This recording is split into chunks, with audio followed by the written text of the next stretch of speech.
It started as the perfect weekend to get away. You know how it goes. Too many emails, too much noise, and not enough time to breathe. So I packed my gear, grabbed some snacks, and headed into the woods. Nothing too extreme, just a couple of nights alone under the stars. No phones, no traffic, just me and the quiet. The hike in was peaceful, almost too quiet. The kind of quiet where you suddenly realize how loud your own footsteps are. The trail was lined with tall pines that blocked out most of the light, casting long shadows even in the middle of the day. A breeze would roll through now and then, carrying the faint smell of damp earth and pine needles. It felt isolating, but that's what I wanted. At least I thought I did. I reached the campsite just before dusk. It was a little clearing surrounded by trees so thick you couldn't see more than a few feet into the woods. Setting up the tent didn't take long, and soon I had a small fire going. Sitting there with the flames crackling and the night creeping, and I couldn't help but feel a little proud of myself. There's something about being out there alone that makes you feel capable, you know. But then, as the last light faded and the forest fell into total darkness, that feeling started to shift. It wasn't anything obvious at first, just little things. The way the wind would stop completely, leaving everything unnervingly still. Or the occasional snap of a twig somewhere out there in the black. I told myself it was just the usual sounds. Of the forest, probably a squirrel or a raccoon rummaging around. Still, I found myself glancing over my shoulder more than once. Just as I was starting to settle in, there it was. A rustling sound in the bushes about 20 feet away. It wasn't loud, but it was close enough to grab my attention. I froze, staring into the shadows where the sound had come from. My heart was already racing, even though I was trying to convince myself it was nothing. Probably just a rabbit, I muttered, more to myself than anything else. But deep down, I wasn't so sure. The firelight only reached so far and beyond, that it was pitch black. I grabbed my flashlight, shining it toward the bushes. Nothing, just leaves and branches swaying gently in the breeze. I exhaled a shaky laugh, feeling a little foolish for getting so worked up over nothing. But as I turned back toward the fire, I couldn't shake the feeling that I wasn't as alone as I thought. I stayed close to the fire after that, letting its warmth and light keep the creeping unease at bay. The forest around me had settled back into its unnatural stillness, broken only by the occasional crackle of the fire or the distant hoot of an owl. Shadows danced on the walls of my tent, flickering and shifting with every gust of wind, and I couldn't help but keep glancing at them, half expecting something to step into the light. To distract myself, I started talking out loud. Not to anyone, in particular, just to fill the silence. I mean, it's probably a raccoon, I said, trying to sound casual, even though no one was around to hear it. They're nocturnal, right? Always scrounging for food. They're more scared of me than I am of them. That's how it works. My voice sounded thin, almost laughable, but it helped, if only a little. I poked at the fire with a stick, watching the embers flare up. The little bursts of light were oddly comforting, and for a moment I let myself relax. There was something oddly peaceful about being out there, completely cut off from the rest of the world. No phones buzzing, no deadlines looming, just the forest, the fire, and me. But then, just as I was beginning to feel at ease, I heard it. Faint at first, like the shuffle of leaves carried on the wind. I froze, holding my breath. The sound grew clearer. Footsteps. Slow, deliberate footsteps, crunching softly on the forest floor. My heart started pounding so hard I could feel it, in my chest. I turned toward the sound, my eyes straining to see past the glow of the fire. "Hello?"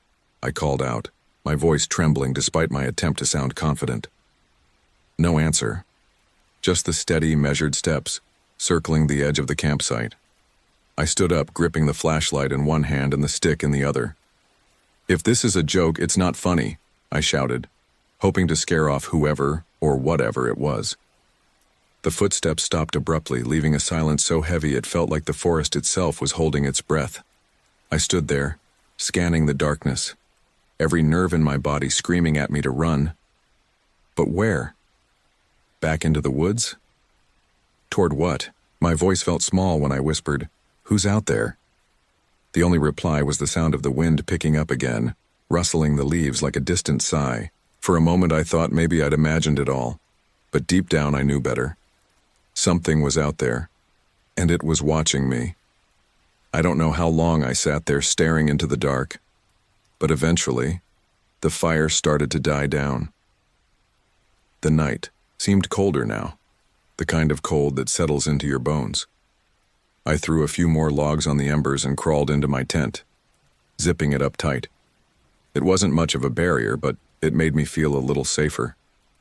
Lying there, I tried to focus on the normal sounds, the rustle of the trees, the faint chirp of crickets. But just as I was starting to drift off, I heard it again. Faint at first, almost like a whisper against the leaves. Footsteps, slow, deliberate circling just outside the tent. My breath caught, and I pressed my ear to the thin fabric, straining to hear more clearly. The steps were steady, crunching, lightly on the forest floor. I told myself it was an animal, a deer maybe, or a stray dog. But then I heard something else, something worse. Breathing, low, heavy, and uneven, like whoever or whatever it was just on the other side of the canvas. The smell hit me next, sharp and sour, like rotting leaves mixed with something metallic. My stomach turned and every instinct screamed at me to stay still. But the footsteps kept circling, slower now, almost deliberate. I couldn't take it anymore. My hand shook as I reached for the flashlight. Should I unzip the tent and look, or stay put and hope it went away? My fingers hovered over the zipper, the decision pounding in my head, and then the footsteps stopped. The silence after the footsteps stopped was worse than the sound itself. It pressed against me, heavy and suffocating, as if the forest was waiting for something to happen. My hand still hovered near the zipper of the tent, the flashlight clutched so tightly in my other hand that my knuckles ached. I tried to steady my breathing, but it was no use. I was too rattled. And then the sound started again. This time it was louder, heavier. The steps weren't just careful, they were deliberate, almost as if they wanted me to hear them. My pulse was racing now, every nerve on edge. I whispered to myself, trying to keep calm. It's probably just an animal. Just a bear, maybe. Bears are more scared of you than you are of them, right? But even as I said it, I didn't believe. This didn't feel like an animal. The footsteps circled again, closer now, and stopped right behind the tent. I froze, straining my ears. For a moment, there was nothing but my own shallow breathing. Then came the sound of something brushing against the fabric, a slow, deliberate drag like fingers trailing along the side. The creature spoke again, this time in Lisa's voice. "Over here," it whispered, barely audible, the sound drifting through the trees. But there was no Lisa, only shadows, closing in tighter. Panic clawed at my chest as I realized the claw marks the gutted animal. It had been playing with us all along, testing us, and now it had us cornered. I spun back to face the thing, but it wasn't where I'd last seen it. The beam of my flashlight darted wildly through the trees, searching, but all I could hear was the crunch of leaves and the soft, mocking repetition of my own voice. Get back, get back. There was no time to think, no time to plan. Only one. Thought surged through my mind. I had to run.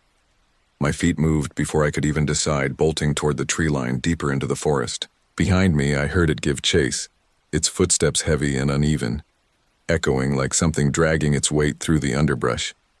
The flashlight slipped from my hands, plunging everything into darkness. My chest burned as I ran blindly, branches whipping at my face, tearing at my skin. The sound of its pursuit grew louder, closer, the air thick with its unrelenting mimicry. I stumbled, falling hard onto the cold, damp earth. As I scrambled to get up, I felt it, hot breath against my neck, a foul stench filling the air. It was right behind me, and in that moment, I had to make a choice. Turn and face it, or risk everything on one last desperate attempt to escape.